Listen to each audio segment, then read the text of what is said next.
There's a lot I could say about tootling, but since the video only has to be a minute to 2 minutes long, I'll try to shorten it up. So, for one, tootling came from tattling and tooting your own horn. Tootling is focused on pro-social behaviors, and those pro-social behaviors are the targets that the teacher might look at first, like she or he might see a weak area in some behaviors in the students, and they might find target behaviors that they want their students to focus on. But before students can actually learn how to tootle, they have to know what kind of pro-social behaviors that the teacher would like them to have. So she can, or he can, offer examples that can model. The teacher can model, they can have the students model after they model, they can show some non-examples. Also, tootling can be written down. They suggest not to have the student holler it out because it can disrupt the class, and that can become an antisocial behavior or an undesired behavior that students don't want, or that, the teacher doesn't want.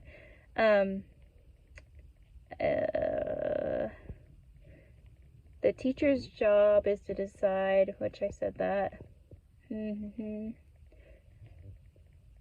What didn't I say yet? Oh yeah, I read threatening students only brings about inappropriate behavior. So this type of intervention isn't like that, and the teacher doesn't even have to worry about being aware of the student's behavior because the students are focused on each other. So I think that's cool.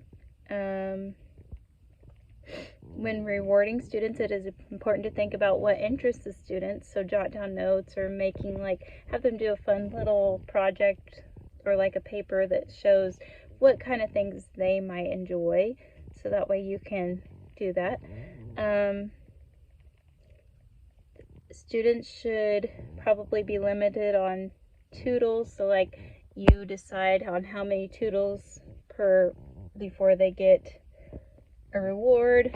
These can be known or unknown, I think. I think the tootles, honestly, like, they need to know the limit. That way they know what they're working towards.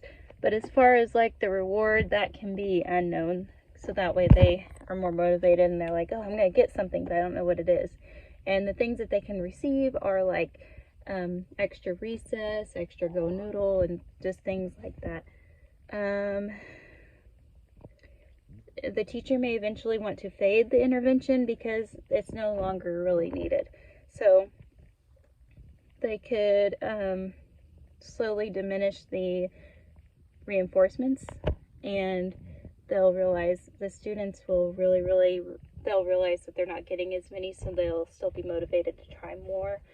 The teacher can also switch up tootling. So what this means, like, they can shape up things a little bit, shape up character. So instead of rewarding the tootles that were submitted by other students, the tootles, they can reward the person who was tootled on, which means that the person that was doing the good deeds gets rewarded. This will switch things up and shape the behaviors into what the teacher is actually looking for. I really like tootling. I've never heard of it until just now in reading. I think it's awesome, and I would utilize it in my classroom. What I would do, I would use little note cards, especially if I had like 2nd or 3rd grade. I would use note cards, and I would make sure I had a whole bunch of them, and I would have them number if they had, I don't know how many lines are on a note card, but I want to say, like, let's just say 6.